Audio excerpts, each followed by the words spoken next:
Yo, what's up YouTube family? It's your boy Koozie back at you with another hot TikTok reaction video. Today we will be reacting to some strange and bizarre TikTok reactions. I'm talking about the kind that's gonna have you questioning everything. With that said, if you're new to the channel, go ahead, like, subscribe, hit that notification bell so you'll be notified whenever I drop some new hot content that you definitely don't want to miss. Let's go.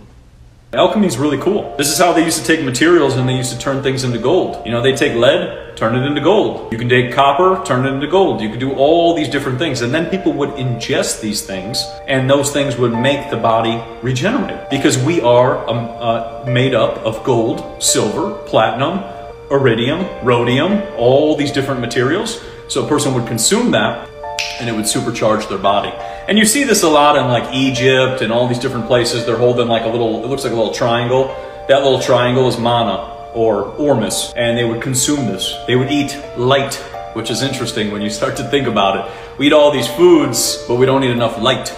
And that's where ormus and mana kind of comes with. But it's a really cool one when you get into alchemy. Tons of people used to be alchemists in the 1930s and 40s, and then back in the 20s and the 1910s. But that was all riddled out because as the Rockefellers and the Rothschilds and all of the people, Peabodys, Morgans, all that took over the educational system, all the alchemy disappeared. So if people were transmuting things, they were wiped out. They got rid of them. I'm sure by now everybody has heard of alchemy and the Philosopher's Stone and transmutation and the homunculi and all that type of stuff, you know. Today we're gonna get a little bit into that in this video. Let's get it. Don't study alchemy, because if you do study alchemy, you're going to find out that all of life's problems, all the challenges and all the difficult things that you don't want to deal with in life are actually the universe's hammer coming down. It's the universe crafting you into something more than you already are. To learn that the negative emotions that you feel are actually the fire that you need to purify oneself. And it is not enough to just feel the fire and be ungrateful for it and move on. No, you have to be grateful for the challenges and the pain. You have to sit back and thank God for the horrible predicament that He put you in, because due to that horrible predicament, you're going to grow as a person. So when challenges arise in your life, you should not discourage. In fact, you should celebrate, because this is an opportunity. You are constantly being tested, and you can have a bad attitude about it, or you can allow these fires to purify you. Nice one. If you watch enough movies or cartoons, you're going to hear the words Philosopher's Stone, Sorcerer's Stone, which is the same thing, and the magnum opus. Both terms are used to describe a process in alchemy. See, for years in Europe, the few knew exactly what the terms meant, but the many was actually really trying to turn metal into gold, and they were going mad trying to do so. The transmutation of normal consciousness into divine consciousness is what they call the magnum opus. Understanding the universe through spirit, beginning to understand correspondences and parallels of all that is divine around you. The prime objective in alchemy was the Philosopher's Stone. The Philosopher's Stone was the incorruptible substance, or so they call it, the tincture, which could not be found on this earth in its natural state. See, a tincture is something that you extract from something else to get something. You see, the change you seek won't come from anything outside of you. This is why no matter how rich you get, how many accolades you get, you're always gonna keep wanting more or chasing, because that's not the end game. You're still incomplete. You're going to have to go inside and go through some suffering and strife, which is the substance used to extract that divine within you. You see, the rich man, in his mind, he might not think that him constantly chasing and going from venture to venture is not suffering, but it actually is, because the spirit is never at rest. When you change internally, everything that is on that frequency can be pulled towards you. Therefore, there's no need to chase. But here's the other hook. When you actually get there, those things you once wanted to pull towards you, sometimes they no longer satisfy you. You don't have that need anymore. And sometimes that's the hardest thing for people outside of you to understand. That's why the Bible says in Matthew 6, chapter 33, seek ye first the kingdom of God. You got to go inside of yourself first. And His righteousness, all the laws that are made here for you to follow to keep you in balance. And all the things that you need will be added to you. It's very simple. You see, the Sorcerer's Stone can purify base metals being men and women, of their dross being the lower nature or the vices of those men and women, and turn them into gold being the higher self. Base metals are aluminum, copper, and etc. Those type of metals. Dross is regarded as something worthless. Man's spiritual quest for gold or absolute perfection is actually the same as seeking oneness with God. Also called the crown king. Sol, meaning the sun, in planetary symbol is the circle with the dot in the middle.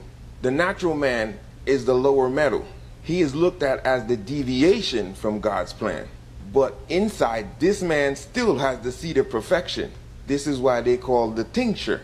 Again, the tincture, because it is something that can be extracted. The alchemist is a master at making what is latent or sleeping into gold and making it dominant. This gold deep inside the metal being the man. Gold is a symbol of the higher self. That Christ consciousness called soul, son of God. The Greek interpretation of that word was originally Helios, but they wrote son, S-O-N, instead of S-U-N. But Helios means light or ray, meaning S-U-N. That light within you, that Christ consciousness. See, tincture, the divine life within the human soul. The natural man is the lower mind, and in terms of metal, it's silver at best. The new man is the perfected personality, transmuted to the higher mind. The alchemists use terms like sulfur, which is the desires, the vices, and the passions, salt, which is the reasoning of the lower mind, and mercury, which is the spirit in man and woman. Without this mercury, transmutation can't take place. The higher self must be born in order for that dross, that useless part of you, to turn into gold. The desire, the mental, and the spiritual nature in human soul is subject to a slow process of evolution, where the development takes place in 3 stages: black, purgation; white, illumination; red, union. The alchemist calls the first stage blackness, putrefaction or purgation. This is the stage of human nature going through the ethical, spiritual discipline and purification by suffering and conflict. Slowly the lower nature of man and woman dissolves through spirit, referred to as mercury in alchemy. So people see things of conflict and strife in their lives day after day, and because they're so physical or external, they miss the message. You see, you come here for one reason and one reason only, and it's to transmute darkness into light. Darkness outside of you, and most important of all, darkness inside of you. And that karma will not stop until you do so, because the soul must evolve, whether in this lifetime or the next. The second stage is whiteness. The personality called Luna, Luna meaning moon, is perfected through goodness and truth, and is transmuted to the higher mental plane. The higher mental plane is the office of the Holy Spirit, as the Christians call it, and Buddhi, as the Buddhists call it. And the third stage is the red stage, the union of the first two, the lower self, the Luna, and the higher self, the soul, when the cycle ends. Very important words. Let me know what you think down below in the comment section. Do you think alchemy is a form of witchcraft, or do you think it's just spiritualism? Is it a way to combine the mind, body, and soul into one to get it to do the things that you needed to be getting done in this world, to transform and ascend to the highest level, the next level, to be like the one and only Jesus Christ? Let me know. You're probably a master alchemist and don't even know it. Alchemy is simply the act of being able to transmute energy that's being sent to you. So if you catch yourself around a person sending you negative energy and you create something positive out of that, then you're an alchemist. And you most likely have known about this ability but didn't know what to call it, because you often catch yourself being able to see the positive in situations even when it can be viewed as negative. That is alchemy at its purest form right there, because it's that optimism that's needed in order to get out of tough situations. You have to be able to see the brighter side within the dark path that you're walking on. And the more you practice transmuting negative energy, the better you will be at defending yourself from spiritual attacks. For people target you because of the unique energy that you emanate from within your body. And they will come within your energy space and try to drain you from your energy. And it's alchemy that's going to allow you to be able to defend yourself in those situations at all times. And y'all seen that picture. What do you think it represented? In my humble opinion, it represented the mind, body, and soul all in one. Alchemy.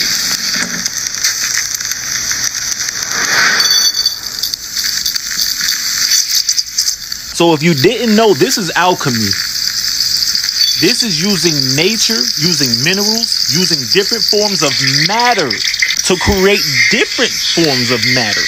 This was our science, our chemistry before anything. This is how we was able to transform, how we was able to manifest whatever we wanted to manifest. Salt is one of the most conductive minerals when it comes to electricity, along with water. So they magnetize, electromagnetics. The water can't escape the salt, so they combine together to create a new piece of matter.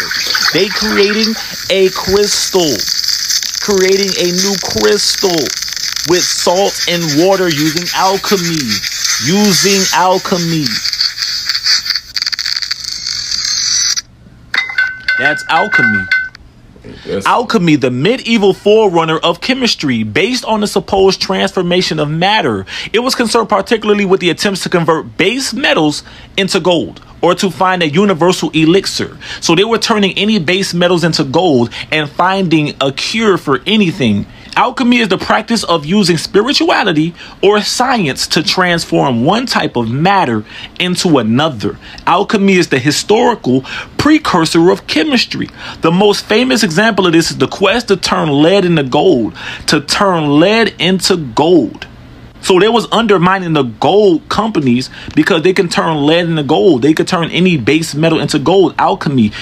There are 3 taboos for alchemy. Do not transmute gold, do not act against the government, and do not attempt human transmutation. 2 of these rules come from the government itself to protect itself from the economy. Very interesting. The ultimate mystery that is behind all religions is alchemy. And no people developed the art of alchemy as the Egyptians or the Kamites. Even the word alchemy, al, which means S-U-N, sun, S-O-N, sun, and it also means God, chemi, which means black. Alchemy means basically the black sun. It is the study of the substance called melanin in its biological form, but in its spiritual form, it is the study of every primordial substance in the universe, on earth, and some stuff that's even outside of the universe, which is the ultimate manifestation and the crystallizing stone that put all of this particular substances of the universe together to make a new reality. And from that alchemical process that we'll get into in a few minutes, you get magic, you get divination, you get necromancy, dealing with the dead, you get all forms of metaphysics, understanding everything, but all of that comes back down to one aspect, is alchemy. And ultimately those gods was alchemical gods. The god Tahuti is the god of wisdom and the god of knowledge, and he is the ultimate symbol of alchemy. Your staff and your caduceus was not the medical symbol. That's what it came based on Greece. Your staff and your caduceus represented, number one, the ultimate spirit of man, as well as it represented the ultimate spirit of symbol of alchemy. We'll get into alchemy and what this thing is talking about in a few minutes. The Moors, in order to understand something. Facts or not, you let me know what you think. I want to know. I'm trying to pick your brain. I want to know if you think those are facts or you think that's some BS. We have been fucking lied to Bruh, like, what the actual fuck? First of all, love and light to each and every one of you. But, we have to talk about this. The fucking alchemist. Like, what the fuck? So, honestly, I thought that I knew everything when it comes to the basis of spirituality, religion, Jesus, God, you know, all that, until I fucking read this book. Now, mind you, it's not so much about the story, it's about what I learned after I read the book. So, I'm gonna just keep it $1.50. I didn't know what alchemy was. I've seen the word plenty of times, never knew what it was. So, after I read the book, you know, Spirit said, go do some research, learn about alchemy. So, that's exactly what I did. And when I tell you that I learned a whole bunch of shit that I'm not even gonna say here because I'm still learning, I learned some shit.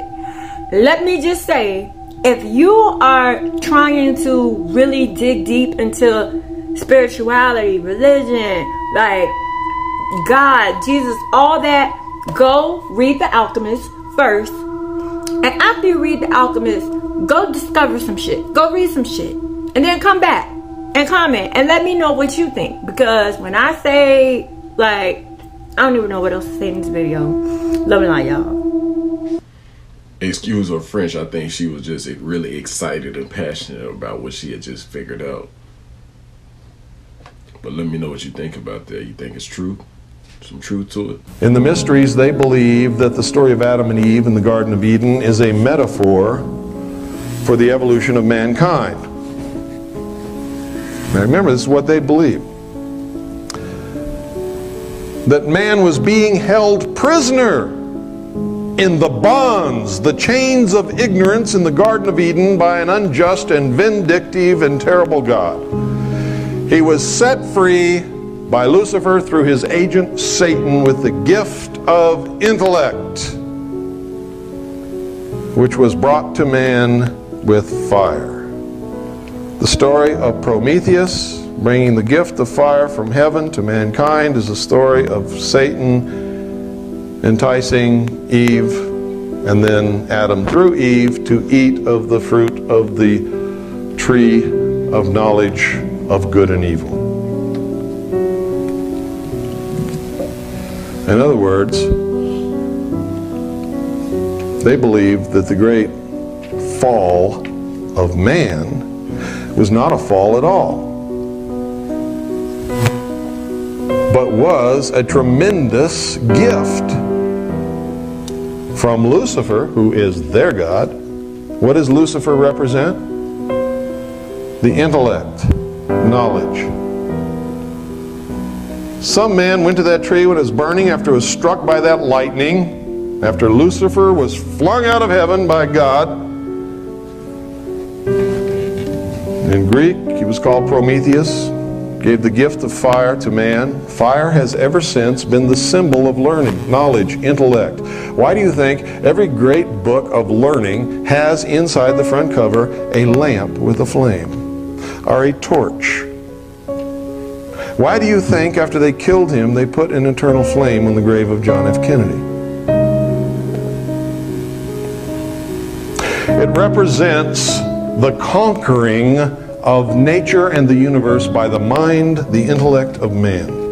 It represents the apotheosis of humanity, the perfection of the race which they seek. It's important that you understand this because you're going to see this symbology everywhere. How many of you have really been to Dealey Plaza? What did you see there?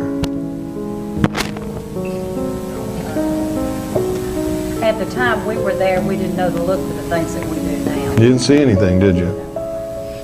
People go there every day, they don't see anything. How many of you knew that the ancient pyramids were never burial chambers? Never. Okay, some of you are up to date. Most of you aren't, but most of you don't know this. They were not burial chambers, they were temples of initiation in which the candidate was placed in the sarcophagus, suffered a mystical or symbolic death, lay 3 days in the coffin alone, and then was raised by the grip of the lion's paw, given a new name, and descent through the initiation in the passageways of the pyramid.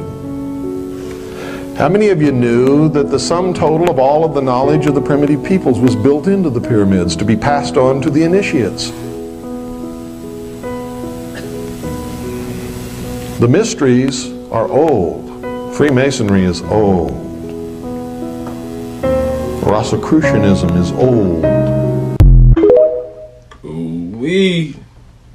True. Of course, just 3 days before the election, these 3,000-year-old clay tablets have finally been transcribed and lead to where Noah's Ark is. Not only do they lead to where Noah's Ark is, like right now in present day, but they also have the path that Noah's Ark took. Because all the tornadoes in Oklahoma and the fact that Florida might get a hurricane in November were not enough to leave ancient artifacts alone. But we're gonna go dig it up. So, researchers have finally deciphered a Babylonian map showing a journey to Utaru, which is believed to be the Ark's resting place after the Great Flood. Scientists have recently unlocked the secrets of the world's oldest map, a 3,000-year-old clay tablet known as Imago Mundi, which now they believe shows the actual location of Noah's Ark. This was an ancient Babylonian artifact that was etched with cuneiform, which is a script using wedge-shaped symbols. It was discovered in what is now Iraq in 1822, and the tablet was housed at the British Museum, of course,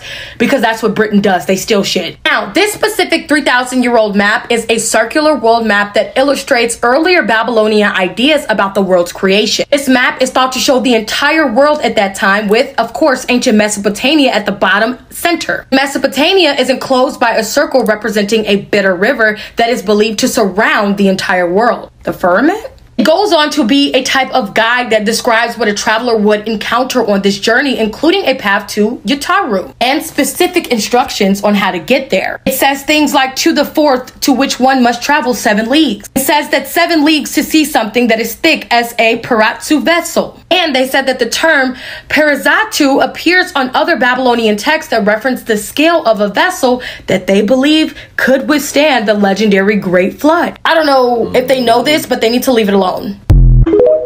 Say, man, a lot of stuff coming out now. Land of the Eagle, the Garden of Eden, Atlantis, all references to what we know as America.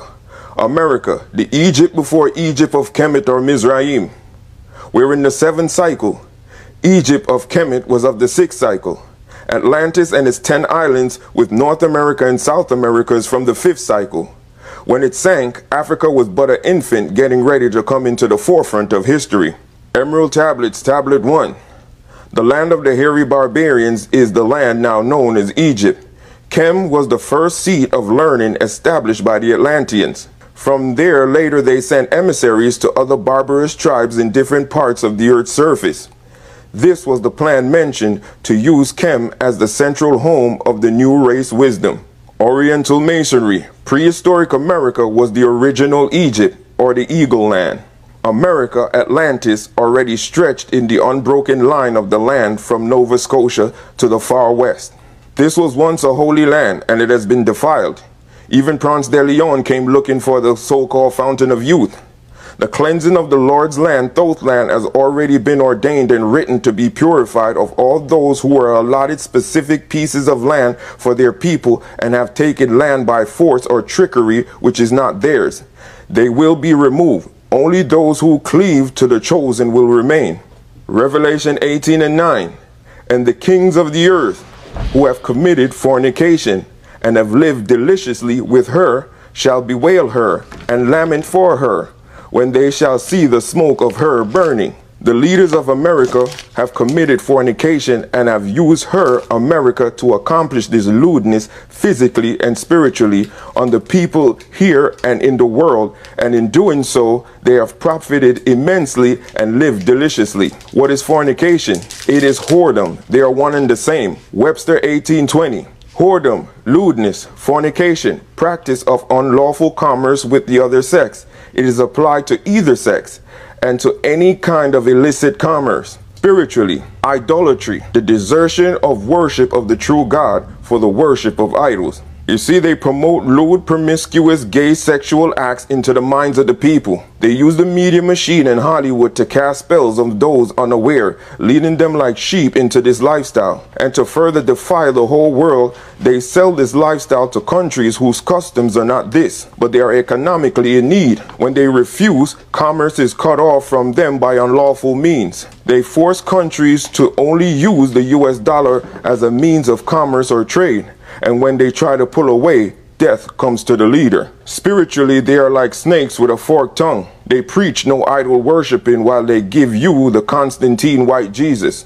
Know this, the Father's Christ program is intended for each individual soul to complete the cycle in this school by first descending and forgetting self, the physical man, then remembering and making the divine connection within by beginning to look to all things first internally, the spirit man, then destroying all things of the animal lower nature within self, and ascend back from where you came, but this time with the wisdom and the knowledge of contrast, light and dark, chaos and harmony. Then you become the Christ or the Adam Cadman. Convincing the masses that someone has died for their sins or imbalances gives the soul no reason to correct or transmute the darkness within to light, and the divine within them remains latent and asleep.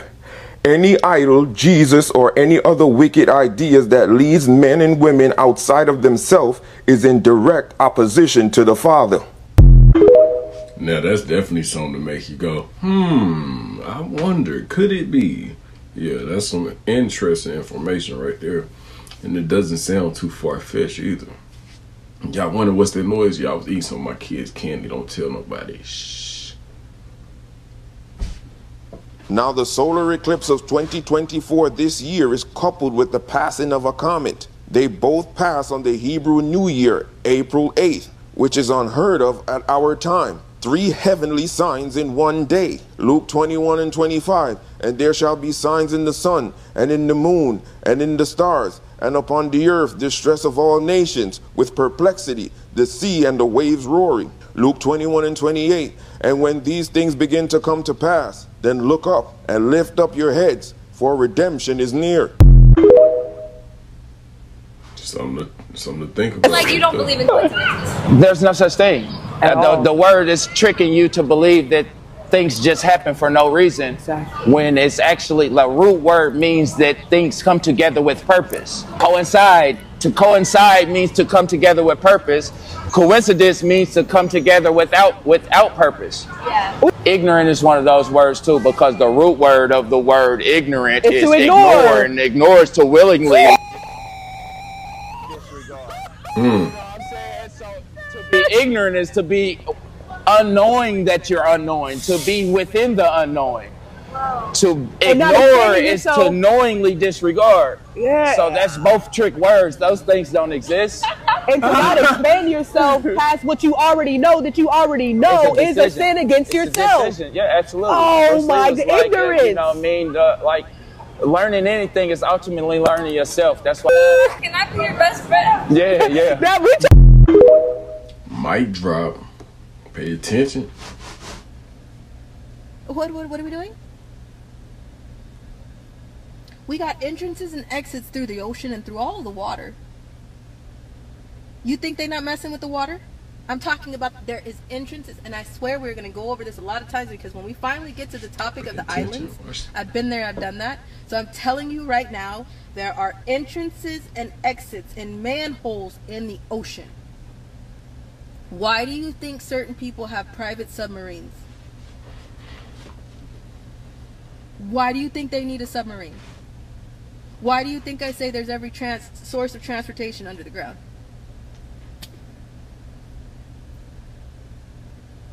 So who are we? I'm trying to grasp, who are we protecting besides children? Well, nobody's talking about children. It's not too far-fetched, I'm telling you.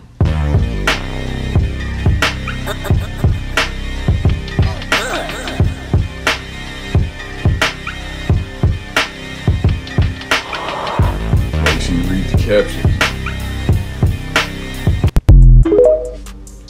Like I always say, Don't fall for the boo-boo, man. A lack of perception breeds deception. They put it in the movies, the cartoons, and the TV shows. Man, it's all about the plot, deploy, and the play on our minds. That's all it is, man. This stuff has been written already. It's pre-programmed, man. It's preordained. Get it, man? Like, for real. A lot of people be thinking it's just talk, man. But yeah, some of this stuff is to distract us from what's really going on. But a lot of these videos that I'm trying to post out here and put us on game. You know what I'm saying? It's to get us prepared, not to cause any fear mongering or to distract us from what's really going on. I'm trying to show y'all and share to y'all what's really out here going on. You know what I'm saying? Around us, you know, that's all. But hey, y'all, that's the end of the video. I appreciate you if you've been watching from the beginning to the ending. You know what I'm saying? And all my day one subscribers, hey, I love y'all. Couldn't do it without y'all. And the new subscribers, I appreciate y'all. Y'all welcome aboard. Welcome to the family. Hey, like I always tell y'all, it's your boy Coos. I'm out. Holla.